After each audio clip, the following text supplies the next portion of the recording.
भाइयों बहनों, मैं मर्यादा पुरुषोत्तम भगवान श्री राम और भगवान श्री कृष्ण की धरती से रामकृष्ण परमहंस जी की और चैतन्य महाप्रभु की इस पावन धरती पर आपके बीच में आया हूं। मैं इस धरती को कोटि कोटि नमन करते हुए आप सबका हृदय से अभिनंदन करता हूं।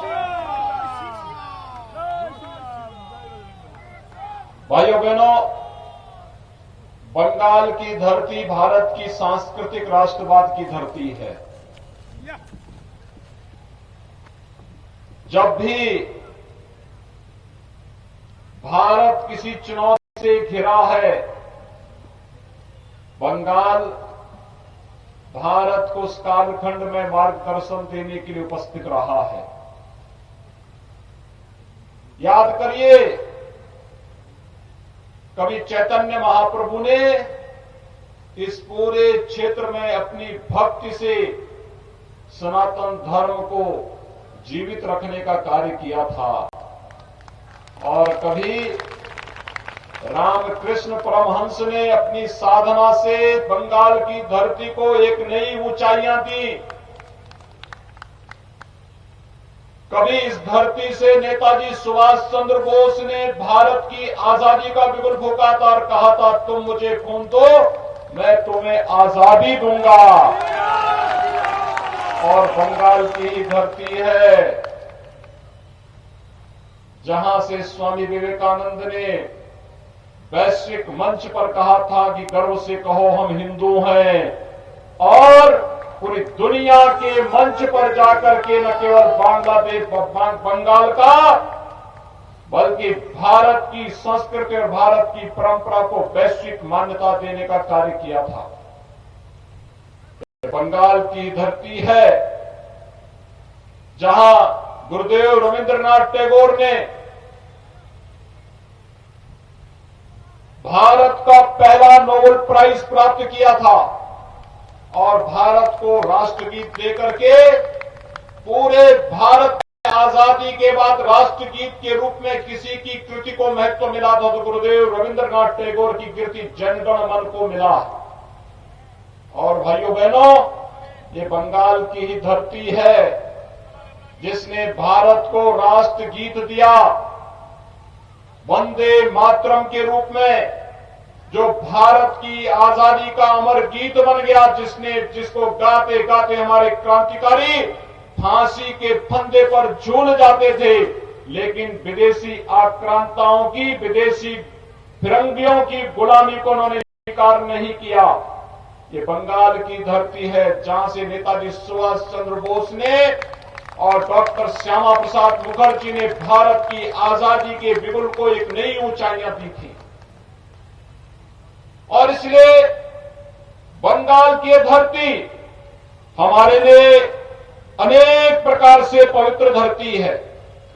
यह धरती हमारे लिए इसलिए भी महत्वपूर्ण है कि सागर में मायापुर, नवद्वीप, दक्षिणेश्वर, कालीघाट, तारापीठ, बंक्रेश्वर और कपिल मुनि के पवित्र आश्रम इसी बंगाल की धरती पर है।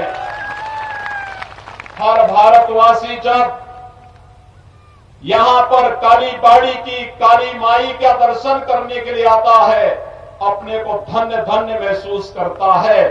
और आज तो मुझे आपके बीच में आकर के इस चुनावी सभा के माध्यम से बंगाल की इस धरती को प्रणाम करने का एक अवसर प्राप्त हुआ है। मैं इस धरती को कोटि कोटि नमन करते हुए आप सबका हृदय से अभिनंदन करता हूं। भाइयों बहनों, हृदय से अभिनंदन करता हूं। भाइयों बहनों, बंगाल की पीड़ा के साथ जुड़ने के लिए भारतीय जनता पार्टी आपके साथ खड़ी आई हुई है। बंगाल कभी भारत का समृद्ध राज्य माना जाता था। बंगाल कभी भारत का औद्योगिक राज्य माना जाता था। बंगाल की प्रति व्यक्ति आय भारत की प्रति व्यक्ति आय से अधिक थी। लेकिन धीरे धीरे करके पहले कांग्रेस ने, फिर कम्युनिस्टों ने और फिर आज टीएमसी ने बंगाल के उद्योगों को नष्ट करके यहां के नौजवानों को बेरोजगार कर दिया। आज बंगाल में उद्योग नहीं, लेकिन टीएमसी का भ्रष्टाचार का उद्योग फल फूल रहा है।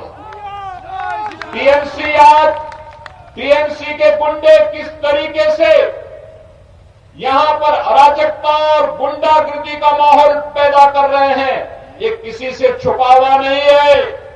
और यही कहने में आया हूं, अभी 8 दिन पहले भारतीय जनता पार्टी के एक विस्तारक की निर्मम हत्या यहां पर हुई है और हम आपसे कहने के लिए आए हैं भाइयों बहनों, ज्यादा दिन नहीं, कुल मिलाकर के 40 दिन का समय है और 40 दिन के बाद भी आप देखना कि 35 दिन के बाद उल्टी गिनती प्रारंभ हो जाएगी टीएमसी के गुंडों की, क्योंकि तब बंगाल के अंदर तब टीएमसी की सरकार नहीं, भारतीय जनता पार्टी की सरकार होगी और इन सभी गुंडों को ढूंढ करके कानून के शिकंजे में डालने का कार्य किया जाएगा।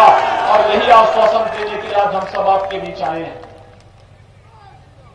यहां पर न रोजगार की व्यवस्था दी, न नौकरी की व्यवस्था दी, उद्योग धंधे बंद हो गए।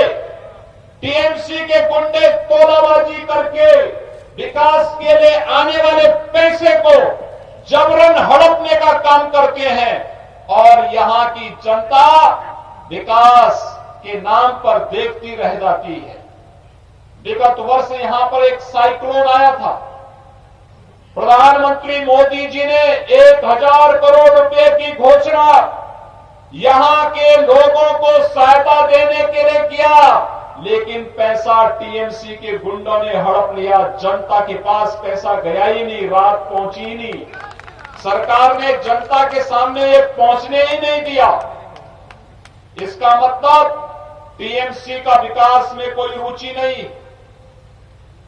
ममता दीदी पिछले 10 वर्षों से मुख्यमंत्री है और भाइयों बहनों, मुख्यमंत्री के रूप में 10 वर्षों में उन्होंने बंगाल के अंदर कितने लोगों को मकान दिया है, प्रधानमंत्री आवास कितने लोगों को दिया है, ये पूछा जाना चाहिए।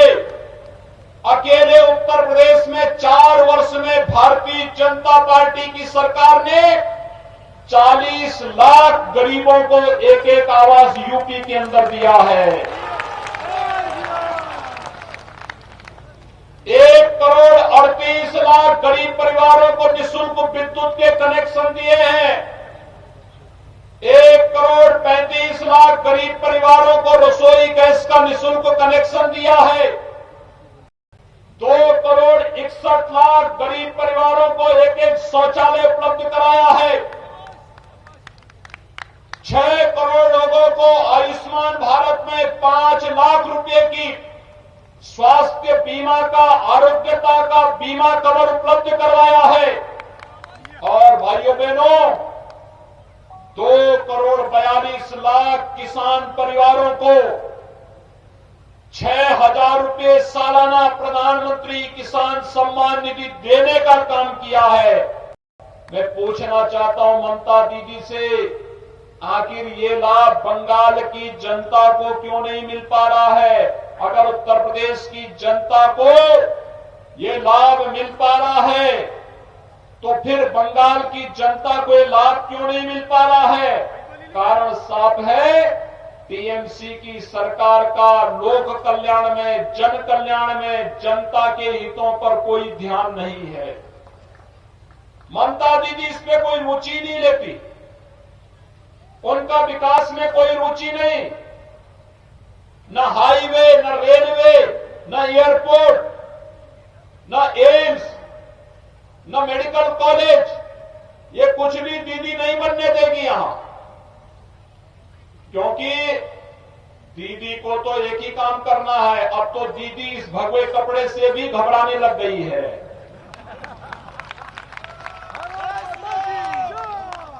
ममता दीदी को मालूम होना चाहिए ये भगवा भारतीय संस्कृति का प्रतीक है। आप सामने देख रहे होंगे भवन, और सामने एक और भवन, ये भी भगवे रंग से रंगे हुए हैं। ये भारतीय परंपरा की प्रतीक है। यही भगवा था जिसे लेकर के चैतन्य महाप्रभु भक्ति का गीत गा करके गली गली में जाकर के भक्ति का संदेश देकर के व्यापक जागरूक करके उस कालखंड में बंगाल को बचाने का काम किए थे।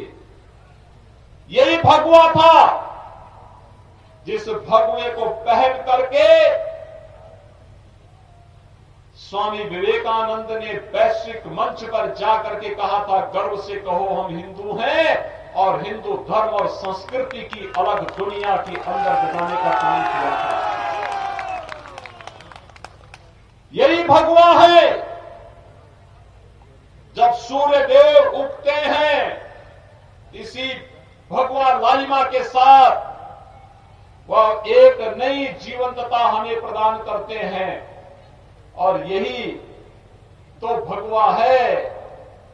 जैसे हम जब अष्टमी के दिन मां काली की पूजा करते हैं, तो मां काली को भी यही हम अर्पित करते हैं, भगवा की परंपरा पर। और अब तो ममता दीदी को भगवा से भी चिढ़ हो गई, और वह भगवान राम से भी चिढ़ने लग गई है। अब वो कहती है कि जय श्री राम नहीं बोला जाना चाहिए।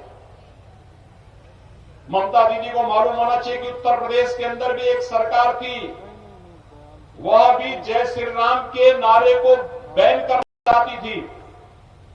उत्तर प्रदेश की जनता ने उस पार्टी की जबान को बंद कर दिया है, और आज उत्तर प्रदेश के अंदर भारतीय जनता पार्टी की सरकार है।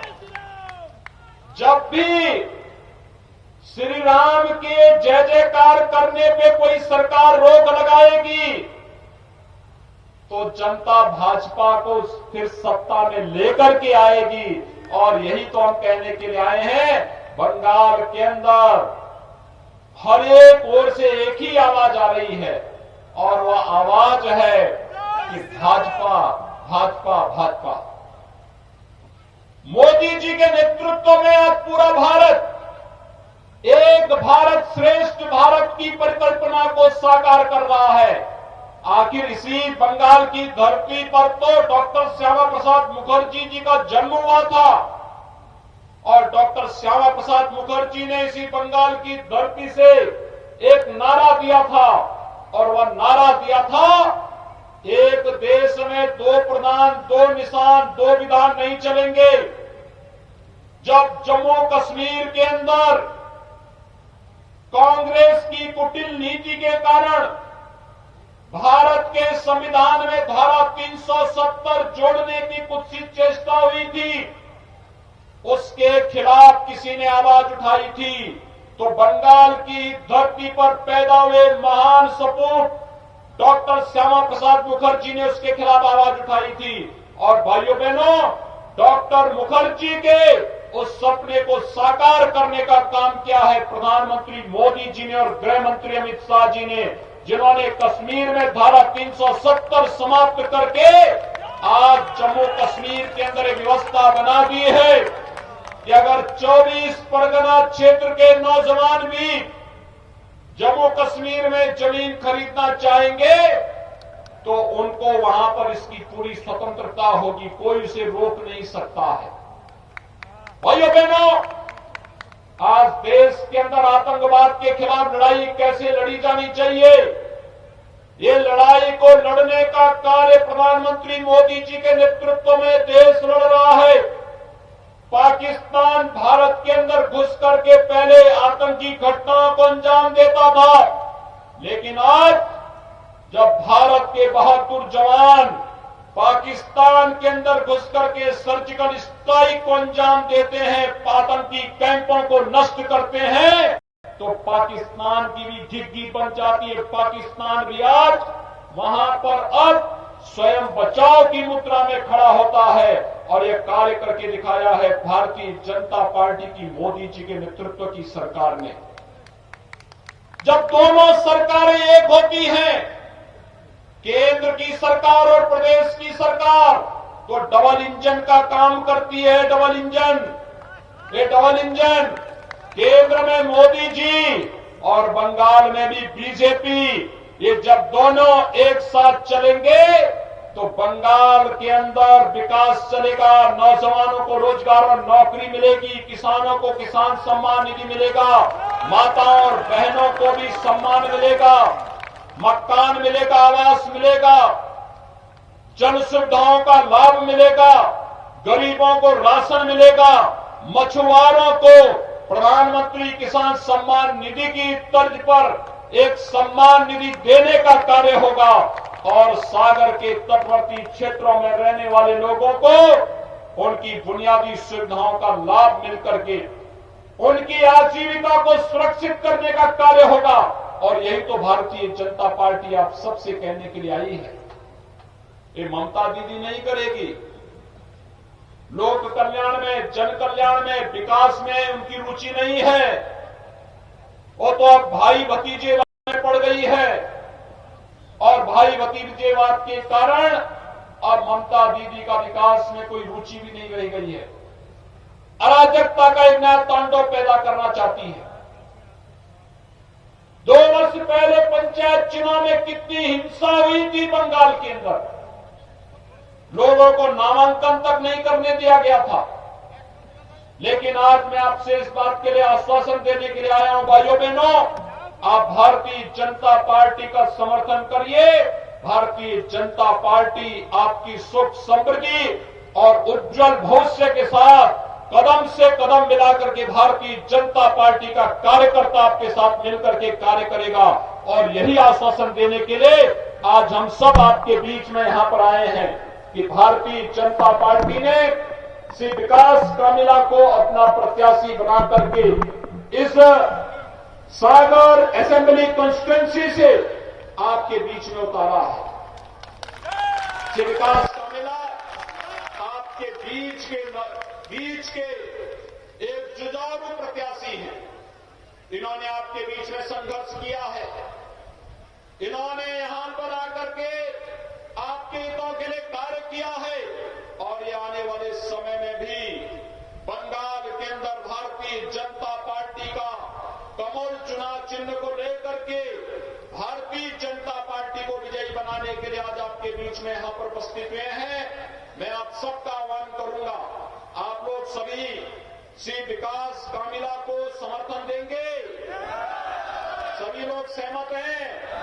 इधर भी सभी लोग मेरे साथ बोलेंगे, दोनों हाथ ला करके मेरे साथ बोलेंगे, इधर भी उधर भी, जो भी।